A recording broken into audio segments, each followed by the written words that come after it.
वालेकुम बच्चों, एक सवाल आप लोगों को होमवर्क के अंदर टेस्ट के अंदर जो है वो दिया था ग्रीन लिमिटेड के नाम से। बहुत ही अच्छा एक कॉम्प्रिहेंसिव किस्म का सवाल है। प्रोसेस कॉस्टिंग का सेक्शन ए के अंदर आया हुआ है 10 मार्क्स का। और इस सवाल के अंदर एग्जामिनर ने ऑलमोस्ट हर चीज जो आपके बुक के अंदर है, कॉम्प्रिहेंसिव एग्जाम्पल्स के अंदर है, तो एग्जामिनर ने सारी की सारी जो है वो टेस्ट कर लिए। तो वहीं तरह स्पीड से मूव करें इसके ऊपर, देखें सवाल के अंदर क्या था और इस सवाल को किस तरह से जो है हम टैकल कर सकते हैं with in required time. Sir, question के अंदर आपको इन्फॉर्मेशन जो है वो दी हुई है। मैं थोड़ा सा सवाल आपके साथ जो है वो रीड करूंगा and then will move on. क्योंकि टेस्ट में था तो आप लोगों ने रीड किया होगा। आप चाहें तो इस पार्ट को 1-2 मिनट को जो है वो स्किप कर सकते हैं, बट आई वुड रेकमेंड कि आप सवाल में मेरे साथ रहें। सर कह रहे हैं, जनाब, company is producing a chemical that passes through two processes before being transferred to warehouse. The following information pertains to process 2। ये जो इन्फॉर्मेशन आपके सामने रखी हुई है ना, ये प्रोसेस 2 की है।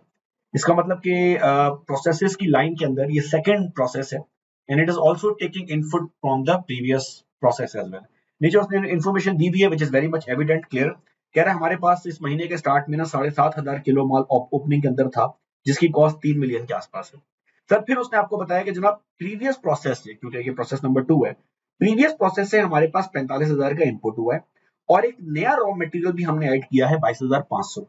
एंड एट दिस स्टेज मैं आपको दोबारा याद कर रहा हूँ, हम बार बार एक बात बोला करते थे और मैं दोबारा जरा वो बात बोल दूं कि material receive from previous process by default is always added at the beginning of the process. तो अगर एग्जामिनर बोल नहीं भी रहा हो, तब भी ये वाला जो माल है वो हमने 0% के ऊपर बिल्कुल प्रोसेस के स्टार्ट में हमने ऐड किया है। सर ऑल्दो ये रॉ मटेरियल ऐसा है जो हमने नया ऐड किया है एंड वी डोंट नो कि ये शुरू में ऐड हुआ है या बाद में ऐड हुआ है। Let's see the question information. Sir फिर इसने आपको दोनों की कॉस्ट भी जो है वो दे दी है। फिर ये भी बता दिया जनाब हमने कन्वर्जन कॉस्ट लगाई है 1.5 मिलियन की। और ये इन्फॉर्मेशन देने के बाद आपको ये बता दिया कि इसमें से कुछ माल वेयर हाउस में ट्रांसफर हो गया, आउटपुट बन गई है, कुछ माल अभी भी क्लोजिंग के अंदर हमारे पास है। सर नीचे बोल रहा है आपके पास in process 2 material is added at the start of the process. तो सर ये किस रॉ मटेरियल की बात कर रहा है? सर ये बात कर रहा है प्रोसेस 2 की, ये 1 की बात नहीं कर रहा। 1 की बात करने की जरूरत ही नहीं है। सर रॉ मटेरियल 1 हमेशा जो प्रीवियस प्रोसेस से आएगा by default it will always be added in the beginning. Sir दोबारा बोल रहे हैं material is added at the start of the process and conversion cost are incurred evenly throughout the process. आगे बोल रहा है process loss is determined on inspection which is carried out on 60% completion of the process। तो हमें एक बात का idea हो गया कि हमारे पास मशीन के अंदर जो प्रोसेस है वहां पर जब हम लॉस आइडेंटिफाई करने पहुंच रहे होते हैं, तो हमारा लॉस जिस जगह पे आइडेंटिफाई हो रहा है, हमारा loss detection point, it is 60% of the process. इसका मतलब ये हुआ हर वो मटेरियल ओपनिंग क्लोजिंग जो 60% के बाद आएगा, इसका मतलब कि वो ऑलरेडी टेस्ट हो चुका हुआ है। और जो 60% से पहले आएगा उसने इस प्रोसेस के दौरान टेस्ट होना होगा। तो अपनी मेंटल पिक्चर के लिए आप हमेशा से जो है वो एक डायग्राम बना सकते हैं। सर आगे एक बात आपको और भी बोल रहा है मजेदार, कह रहा है जनाब process loss is estimated at 10% of the inspected quantity. ये हमारा नॉर्मल लॉस है and it is sold as 200 per KG. इसका मतलब हमारे पास जो भी स्क्रैप बिक रहा होगा उसकी कुछ स्क्रैप प्रोसीड भी होंगी। सर सबसे मजे का पार्ट इस सवाल का जो है वो इस स्टेज के ऊपर एग्जिस्ट करता है। इस सवाल में एग्जामिनर ने आपके साथ एक बड़ा मजे का काम किया हुआ है। उसने आपको बोला यार कि जो 7,500 किलो ओपनिंग के अंदर है ना, ये ओपनिंग के अंदर माल दो तरह का है। एक माल ऐसा है जो 80% कंप्लीट है, एक माल ऐसा है जो 40% कंप्लीट है। जब मैं टेस्ट चेक कर रहा था तो मुझे बहुत सारे बच्चों के इसके अंदर जो है वो मिक्स किस्म के रिस्पॉन्सेज मिले थे। तो सर ये एग्जामिनर ने कुछ नया काम नहीं किया, बस इसने दो तरह की ओपनिंग आपके सामने रख दी है। ये माल ओपनिंग का महीने के स्टार्ट में हमारे पास था और ये जो साढ़े तकरीबन 5,500 हमारे पास है 80%। इसका मतलब ये है कि क्योंकि ये 80% है मेरा बच्चा, तो ये यहाँ पे ऑलरेडी टेस्ट हो चुका हुआ है। सर एक ओपनिंग हमारे पास ऐसा है विच इज एट 40%। इसका मतलब इसने इस महीने में टेस्ट होना है। सिमिलरली एग्जामिनर ने जिस तरह ओपनिंग को ब्रेक किया वैसे ही उसने क्लोजिंग को भी ब्रेक कर दिया। सर क्लोजिंग के बारे में उसने कहा कि जनाब 9,000 किलो माल हमारे पास मशीन के अंदर है at the end of this month और इस 9,000 में दो ब्रेकअप बनाए। 5,400 ऐसा है जो 70% है। इसका मतलब ये 5,400 जो मशीन के अंदर इनकम्प्लीट है at the end of the month, ये यहाँ पे रखा हुआ है। सर अगर ये यहाँ पे रखा हुआ है इसका मतलब ये क्लोजिंग इस महीने के अंदर टेस्ट हो चुका है। सिमिलरली सर क्लोजिंग का एक कंपोनेंट ऐसा है 3,600 यूनिट जो 30% के ऊपर है। इसका मतलब ये माल इस महीने में टेस्ट नहीं हुआ, ये माल अगले महीने में होगा test. Now sir moving on, मैं जरा देखता हूँ कि सवाल को मैं किस तरह से हैंडल जो है वो कर सकता हूँ। सबसे अच्छा जो स्टार्टिंग पॉइंट होता है वो ये होता है कि आप जो है ना एक इसका क्वांटिटी स्केड्यूल अपने पास बना लें और उस क्वांटिटी स्केड्यूल से आपको आइडिया होना स्टार्ट हो जाएगा कितना माल हमारे पास कम है, कितना माल हमारे पास ज्यादा है। तो एक वर्किंग में आपके पास यहाँ पे जो है वो सॉल्व कर देता हूँ। सवाल की इंफॉर्मेशन आपके पास है। सर ये वर्किंग नंबर 1 जो मेरे पास है मेरे भाई, ये वर्किंग नंबर 1 मैं यूज कर लेता हूँ to make a small initial quantity schedule. जो क्वांटिटीज इसने मुझे सवाल में इस जगह पर मेंशन की है, जरा मैं उनको ट्रेस कर लूँ, देख लूँ कि मैं कहाँ पे हूँ खड़ा हुआ। आप इस क्वांटिटी स्केड्यूल को टी अकाउंट फॉर्म में बना सकते हैं, टी अकाउंट के बगैर बना सकते हैं, बट ये मेथड थोड़ा सा हमारा जो है वो रेसिलियंट किस्म का है। इसमें हमारे एरर होने के चांस कम होते हैं, तो हम इसको यूज कर रहे होते हैं। तो सर एक क्वांटिटी स्केड्यूल मैं अपने पास बिल्डअप करने जा रहा हूँ टी अकाउंट की फॉर्म में, और मैं चेक करता हूँ कि एग्जामिनर ने जो मुझे क्वांटिटी की इन्फॉर्मेशन दी है क्या वो बैलेंस आउट हो रही है। तो सर आए, सबसे पहले बात करते हैं ओपनिंग की। मेरे भाई ओपनिंग का इसके अंदर मुझे दिया हुआ है 7,500। इस 7,500 के बाद इसने मुझे बताया है कि एक मटेरियल प्रीवियस प्रोसेस से आ रहा है, प्रोसेस 1 से, जो हमने 45,000 यूनिट ऐड किया हुआ है। और सर एक हमारे पास मटेरियल आ रहा है नया वाला जो हमने ऐड किया है eight the beginning of process. यही बिगनिंग ऑफ प्रोसेस में है क्योंकि मटेरियल फ्रॉम प्रीवियस प्रोसेस तो हमेशा बिगनिंग के अंदर होता है। सर ये बन रहे हैं मेरे भाई 22,500। सिमिलरली सर इसने मुझे कुछ इन्फॉर्मेशन दी है फिनिश गुड्स की। कह रहा है जनाब output to the warehouse 60,000 के आसपास है। सिमिलरली सर इस 60,000 में इसने मुझे क्लोजिंग भी बता दिया है। कह रहा है जनाब टोटल क्लोजिंग है 9,000 का, और अगर मैं इन दोनों साइड्स को बैलेंस करने की कोशिश करता हूं तो मेरे पास ये दोनों साइड्स के अंदर बैलेंस होते हुए शॉर्टेज क्रेडिट साइड पर आ रही है। तो इस शॉर्टेज को अगर मैं ट्रेस करने जाऊं तो सर ये जो शॉर्टेज मेरे पास यहाँ पर इस केस के अंदर आ रही है, ये यकीनन मेरे पास लॉसेज होंगे। अच्छा जरा ध्यान कीजिएगा, मैंने सिर्फ मिसिंग फिगर की बेस पे बाहर निकाला है। ये 6,000 के लॉसेस मैंने आइडेंटिफाई किए। नाउ आई डोंट नो कि ये नॉर्मल लॉस है क्या एबनॉर्मल लॉस है। इसको नॉर्मल और एबनॉर्मल लॉस में ब्रेक करने के लिए मुझे एक इंस्पेक्शन की वर्किंग जो है वो अपने पास बिल्ड करनी पड़ेगी। Even only then I can know कि इसमें से नॉर्मल लॉस का पार्ट कितना है और एबनॉर्मल लॉस का पार्ट कितना है, और मे बी इसमें एबनॉर्मल गेन हो। तो सर एक वर्किंग और कर लेते हैं इंस्पेक्शन की। ये क्वांटिटी स्केड्यूल बना के मैंने एक मोटी मोटी वर्किंग अपने सामने रख ली कि यार 6,000 के लॉसेस तकरीबन आइडेंटिफाई हो रहे हैं, but I need segregation for that. तो सर मैं वर्किंग नंबर 2 में मूव करूंगा, और वर्किंग नंबर 2 मेरे पास होगी इंस्पेक्टेड यूनिट्स के हवाले से। तो आए जरा बारी बारी बात करें। सर इंस्पेक्टेड यूनिट्स में मेरे पास क्या क्या है मेरे भाई? इंस्पेक्टेड यूनिट्स में मेरे पास सबसे पहले है ओपनिंग। लेकिन इस सवाल में एग्जामिनर ने ओपनिंग को दो हिस्सों के अंदर ब्रेक कर दिया है। तो सर ओपनिंग में एक हिस्सा मेरे पास है 5,250 यूनिट का, जिनके बारे में एग्जामिनर बोल रहा है कि ये 80% कंप्लीट है। याद रखिएगा प्लीज इस सवाल के अंदर, इस सवाल के अंदर इंस्पेक्शन 60% के ऊपर हो रही है। सर क्योंकि 60% के ऊपर हो रही है और ये ओपनिंग 80% है, ये सबसे इंपॉर्टेंट कंपोनेंट है। सबसे ज्यादा मिस्टेक मुझे इसी पार्ट के अंदर मिली। सर तो क्योंकि ये 80% के ऊपर है, इसका मतलब ये ऑलरेडी टेस्ट हो चुका है। क्योंकि ये ऑलरेडी टेस्ट हो चुका है पिछले महीने, तो there is no need for me to test it again. तो मैं क्या करता हूं, मैं यहां जाके इसको लिख देता हूं शॉर्ट में कि ये टेस्टेड था, और क्योंकि पिछले महीने टेस्ट हो गया है, there is no need to test it again. यहाँ पे मैं लिख देता हूँ नील, क्योंकि इसको मैं अपनी टेस्टिंग में शामिल ही नहीं कर रहा। सर ओपनिंग में 7,500 में एक 2,25,000 यूनिट मेरे पास ऐसे भी हैं जो 40% है। क्योंकि 40% है तो यकीनन इस महीने पूरे हुए होंगे, और क्योंकि इस महीने पूरे हुए हैं मेरे भाई, तो ये 2,250 मेरे पास अनटेस्टेड थे। अनटेस्टेड थे तो यकीनन इस महीने टेस्ट हुए होंगे। सर इसके बाद इस सवाल में मेरे पास मेरे भाई मटेरियल भी है, और मटेरियल मैंने दो तरह का ऐड किया है। एक मटेरियल है from previous process. Previous process वाला बाय डिफॉल्ट हमेशा शुरू के अंदर आता है। तो सर ये शुरू में आता है तो सारे का सारा आ गया। सर जो मटेरियल मेरे पास न्यू है वो भी बिगनिंग के अंदर ऐड हुआ हुआ है। कैसे पता चला सर आपको? सर सवाल में लिखा है material is added at the beginning of the start of the process. Sir क्योंकि ये भी स्टार्ट में है 0% पर ऐड हुआ है और इंस्पेक्शन 60 पर है, तो क्योंकि ये इंस्पेक्शन से पहले जो जो चीज ऐड होगी वो इसके अंदर आना स्टार्ट हो जाएगी। सर मेरे पास ये बन रहा है 22,500, और इसकी टोटल क्वांटिटी बनती है 69,750। सर यही हरकत मेरे पास जो ओपनिंग में एग्जामिनर ने की है क्लोजिंग के अंदर भी मेरे पास है। क्लोजिंग को उसने दो हिस्सों के अंदर ब्रेक किया। अच्छा क्लोजिंग और ओपनिंग का मामला थोड़ा सा उल्टा काम करता है, लेकिन आपको इसमें याद करने की जरूरत नहीं है, कॉमन सेंस यूज करें। सर क्लोजिंग में 70% यूनिट्स ऐसे हैं जो ऑलरेडी टेस्ट हो चुके हैं। इसका मतलब क्योंकि टेस्ट हो चुके हैं तो इस क्वांटिटी से मैं उसको माइनस नहीं करूंगा। तो मैं यहाँ गया और मैंने लिख दिया यहाँ पर कि 5,400 ऐसे हैं जो कि 70% है, टेस्टेड है और इसमें शामिल है। तो मैं इनको अब रिड्यूस नहीं करूंगा अपनी क्वांटिटी से। सर लेकिन इसमें एक माल ऐसा है 3,600 का जो अनटेस्टेड है विच इज एट 30%, माजरत। और सर ये यूनिट क्योंकि हमारे पास टेस्ट नहीं हुए, तो इस क्वांटिटी में से मैं इसको रिमूव करके अपने पास नेट क्वांटिटी चेक कर लूंगा, और ये मेरे भाई मेरे पास बन रहे हैं 3,600। और अगर मैं इसको माइनस करूंगा तो ये बन रहा है 66 150, और क्योंकि नॉर्मल लॉस की परसेंटेज मेरे पास आ रही थी 10%, जो कि सवाल में मुझे इधर मेंशन की हुई है, तो मैं जरा चेक करूंगा कि भाई 66 150 का 10% क्या बनता है। तो सर 66 150 का 10% बनता है 6615। सर ये वर्किंग करने के बाद मेरे पास ये क्लैरिटी और रिसीव हुई है। वो क्लैरिटी ये रिसीव हुई है कि मेरे पास जो लॉसेस, एक्चुअल लॉस मैंने आइडेंटिफाई किया था in first quantity schedule, that was 6000, लेकिन नॉर्मल लॉस हमारे एक्चुअल लॉस से ज्यादा है।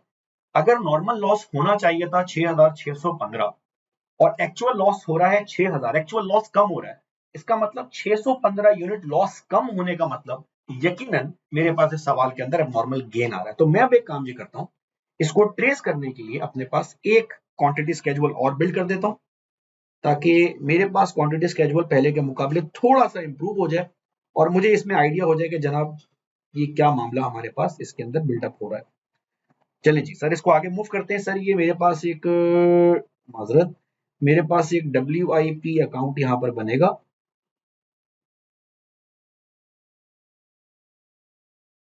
अच्छा जी सर, इसके अंदर मेरे पास ओपनिंग था, पहले से मेरे पास ओपनिंग है, मुझे पता है ओपनिंग का। ओपनिंग मेरे पास आ रहा है 7500। सर सिमिलरली मेरे पास मटेरियल था फ्रॉम प्रीवियस प्रोसेस, सर ये मेरे पास आ रहा है 45,000। सिमिलरली मेरे पास नया रॉ मटेरियल सर ऐड हुआ हुआ है 22,500। और सर अब मैंने एक चीज और आइडेंटिफाई कर ली, मेरे पास एबनॉर्मल गेन आ रहा है 615 का। सर ये काम करने के बाद मैं अपने पास इसको ब्रेक भी कर सकता हूँ आउटपुट के अंदर। अच्छा सर, एक चीज और भी है, सवाल में ना हमारी कंपनी यूज कर रही है फीफो मेथड। क्योंकि हमारी कंपनी सवाल में फीफो मेथड यूज कर रही है, तो फीफो ये आर्ग्यू करता है कि वो ओपनिंग का माल जो पहले से मशीन के अंदर था, वो पहले हमारे पास प्रोसेस हुआ होगा। तो क्योंकि कंपनी फीफो मेथड यूज कर रही है, तो एक काम ये करते हैं कि इसको यहीं पर एडजस्ट जो है वो अपने पास कर देते हैं। सर हमारे पास टोटल आउटपुट बनी थी जनाब 60,000 की, और इस 60,000 की आउटपुट के अंदर 7,500 हमारे पास ओपनिंग के अंदर था। और सर ये 7,500 क्योंकि ओपनिंग में था, तो यकीनन पहले पूरा हुआ होगा। तो मैं दोनों को ना स्टेज वाइज ब्रेक जो है अपने पास कर लेता हूँ, ताकि क्लैरिटी आ जाए। आपको इतनी डिटेल में इसको जो है वो करने की जरूरत नहीं है। सर ये 5,250 यूनिट भी मुकम्मल हो गए होंगे, फिनिश गुड बन गए होंगे। सर ये भी ओपनिंग के 2,250 यूनिट मुकम्मल हो गए होंगे। और अगर आप 60,000 में से 7.5 निकालें, तो सर एक फिनिश गुड ऐसे हैं जो इसी पीरियड में एग्जिस्टिंग प्रोसेस के अंदर ही इनपुट हुए और एग्जिस्टिंग प्रोसेस के अंदर ही मुकम्मल हो गए। सर ये तकरीबन 52,500 मेरे पास बन रहे हैं। सर नॉर्मल लॉस मैंने अपनी वर्किंग नंबर 2 के अंदर निकाला, नॉर्मल लॉस मेरे पास आ रहा है 6,615। तो क्योंकि एक्चुअल लॉस मेरे पास कम था, इस वजह से 1415 का गेन बन गया। और सर क्लोजिंग मेरे पास आ रहा है 9,000 का। तो अगर आप दोनों अकाउंट्स को बैलेंस करने की कोशिश करते हैं यहाँ पर, तो आपको आइडिया होगा कि आपके अकाउंट बैलेंस भी हो रहे हैं और ये चीज़ थोड़ी सी क्लैरिटी आपके पास ऐड कर रही है। सर अगर इन सारी वैल्यूज को आप ऐड अप करेंगे, तो आपके पास यहाँ आ जाएगा 75,615 एंड दिस इज 75,615। ये हमारे पास आपका क्वांटिटी स्केड्यूल बन गया सेकंड वाला। सर इस सवाल को आगे हम मूव करेंगे। सर हमारे पास इस सवाल में अब आगे मूव करने के लिए जो है वो हमें एक ईपीयू स्टेटमेंट बनानी है, क्योंकि सवाल की रिक्वायरमेंट ये थी कि जनाब प्रिपेयर प्रोसेस टू अकाउंट, माजरत, prepare process to account for the month of August. तो हम ईपीयू स्टेटमेंट के बगैर तो ये काम पूरा नहीं कर सकते। नॉर्मली एग्जामिनर ब्रेकअप जो है वो दे देता है, रिक्वायरमेंट का इस सवाल के अंदर उसने नहीं दिया, हालांकि नहीं अटेम्प्ट का सवाल है। तो सर आए जरा मूव करें। आपके पास ईपीयू स्टेटमेंट का एक पैटर्न आपको दिया हुआ है, मैंने अपने पास थोड़ा सा उसको प्री कुक करके जो है वो रखा हुआ है, तो थोड़ा सा हमारा टाइम इसके अंदर सेव हो जाएगा। सर ये हमारे पास एक स्टेटमेंट है, तीन हमारे पास कॉस्ट के कंपोनेंट है, मटेरियल फ्रॉम प्रीवियस प्रोसेस, नया रॉ मटेरियल और कन्वर्जन कॉस्ट। जितने कंपोनेंट होंगे आप उसके अंदर ब्रेक कर लेंगे। और सर ये सारे वो कंपोनेंट हैं जो कंपोनेंट हमने आइडेंटिफाई किए हैं अपने पास टी अकाउंट के अंदर। एक तरह से ये वर्किंग हमारा क्वांटिटी स्केड्यूल दोबारा से नए स्टाइल से जो है वो बिल्ड कर रही होती है। तो सर आइए जरा बात करें। सर एक फिनिश गुड मेरे भाई मेरे पास वो थे जो 80% थे कंप्लीट। सर एक फिनिश गुड मेरे पास वो थे जो 40% थे कंप्लीट। जरा मैं छोटी छोटी बातों को साइड पे कर दूं। सर एबनॉर्मल गेन मेरे पास लॉस के बारे में उसने बोला कि इंस्पेक्शन होती है 60% के ऊपर, तो मैं रेफरेंस के तौर पे इसको भी यहाँ पर मेंशन कर देता हूँ। आप ये काम साथ साथ भी जो है वो एग्जाम के अंदर कर सकते हैं। सर क्लोजिंग भी मेरे पास दो तरह का दिया हुआ है, एक 70 वाला और एक 30% वाला। ये सारी इन्फॉर्मेशन सवाल के अंदर मेरे पास है। सर अब क्वांटिटी स्केड्यूल की तरफ मूव करते हैं। जो इन्फॉर्मेशन मैंने अभी ऊपर अपने टी अकाउंट के अंदर बनाई है, मैं इसी इन्फॉर्मेशन को यहाँ पर सबसे पहले टोटल कॉलम में प्लॉट करूंगा और फिर देखूंगा किस पे मैंने कितनी कितनी मेहनत की है। सर मेरे पास वो फिनिश गुड जो इसी पीरियड में पूरे हुए और इसी पीरियड में खत्म हो गए 52,500 थे। सर ओपनिंग मेरे पास 7,500 है जो दो हिस्सों के अंदर ब्रेक हुआ है।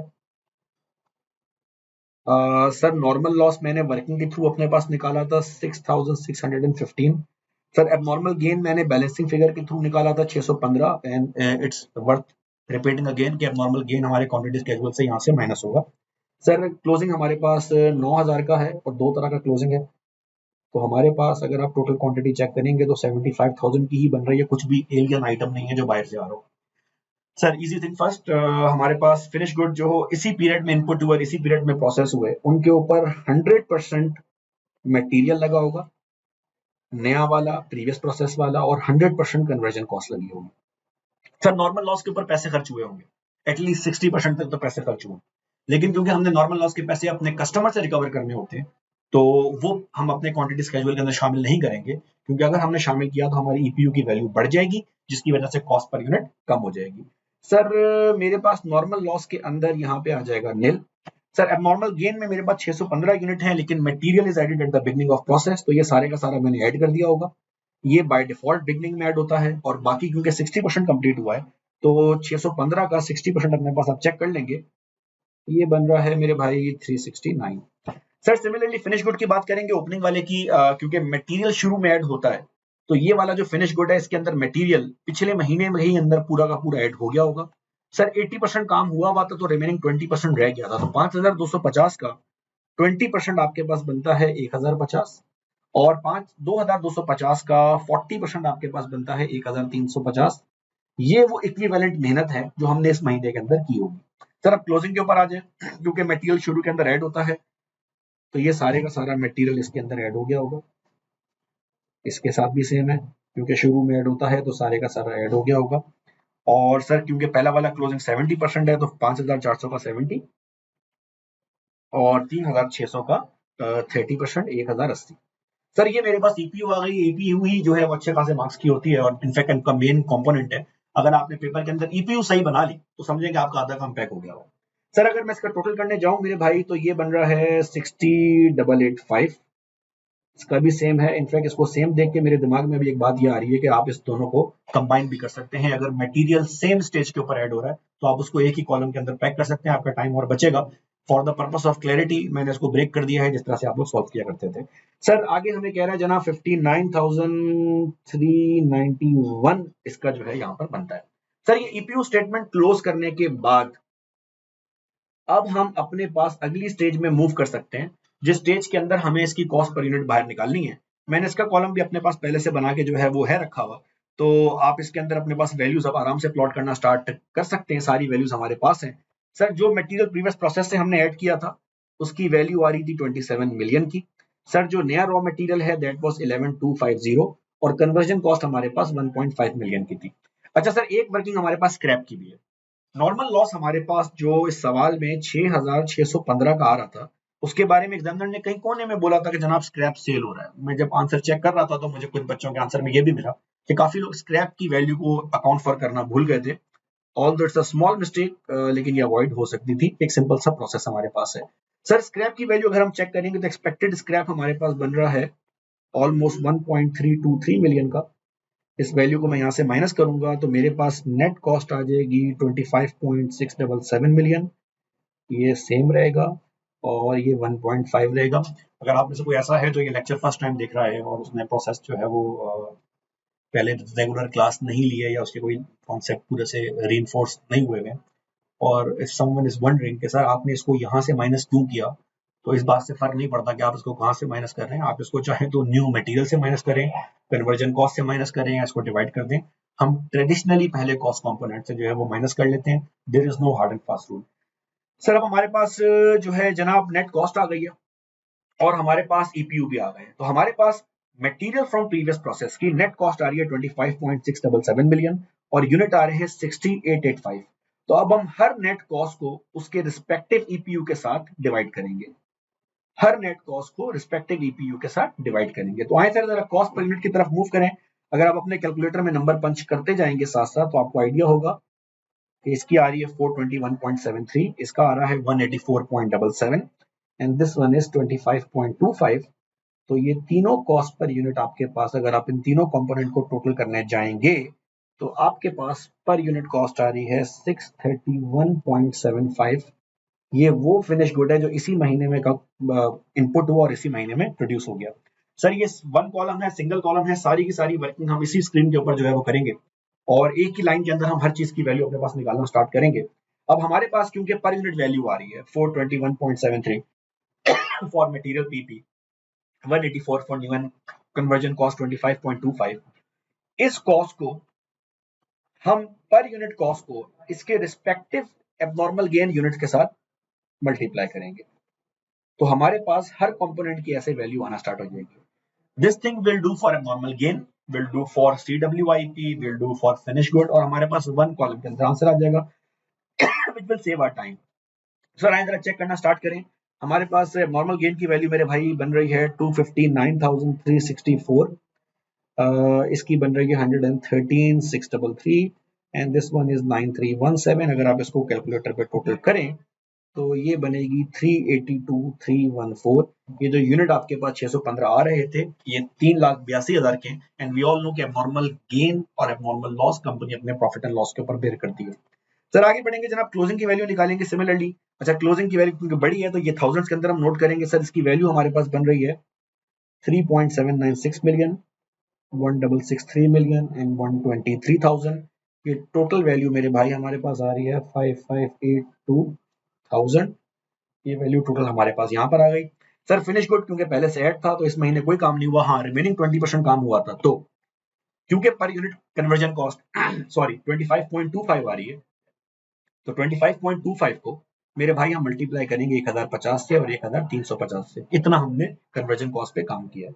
तो सर इस महीने के अंदर हमने 26,513 इस पे लगाए और 34,087 पैसे इस पे लगाए, और मेरे भाई अगर मैं इन दोनों को टोटल करने जाऊंगा तो मेरे पास ये वैल्यू मिल के बन जाएगी 60,600।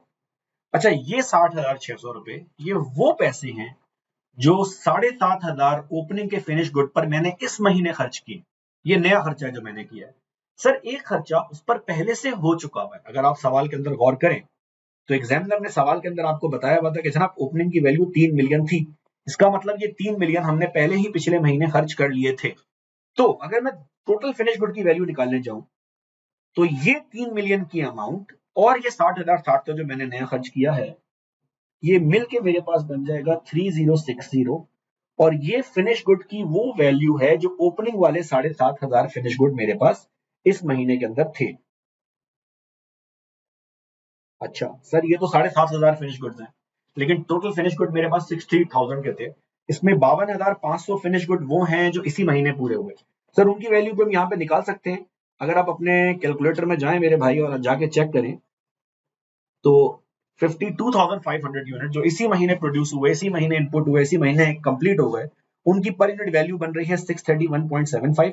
मल्टीप्लाई दैट बाय 52,500 तो आपके पास टोटल वैल्यू आ जाएगी इन दोनों की। इसको मैं यहीं पे सॉल्व कर लेता हूँ।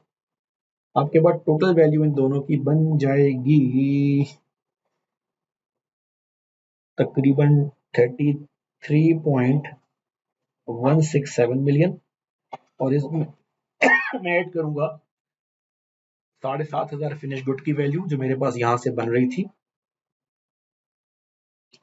और मेरे पास फिनिश गुड की टोटल वैल्यू बन रही है तकरीबन 36.227 मिलियन।